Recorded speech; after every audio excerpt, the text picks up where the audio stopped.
ভাগিনা আরে শূন্য মূর্খ হারামজাদ এক থাপ্পড়ে ভাঙবো না বেটা পঙ্গা দিয়ে বার করবো তোমার নার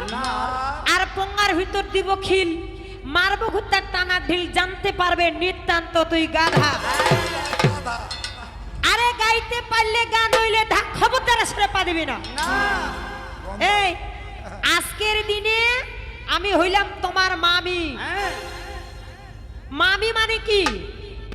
মামি মানে তোমার মা যদি মরে যায় তোমার মায়ের পরে হচ্ছে আমি কি মা যদি মরে যায় মায়ের পরের স্থানটা কিন্তু মামি পেয়ে যায় মায়ের জায়গাটা মামি পায় তোমার মায়ের পরিবর্তে আমি তার নাম হচ্ছে মামি আজকে তোমার আমার সম্পর্কটা হচ্ছে মামি এবং ভাগিনা আর যেইভাবে পালাটা করে গেল বুঝা যাচ্ছে যে ভক্ত আর ভগবানের পালা গেয়ে যাচ্ছে এই বেটা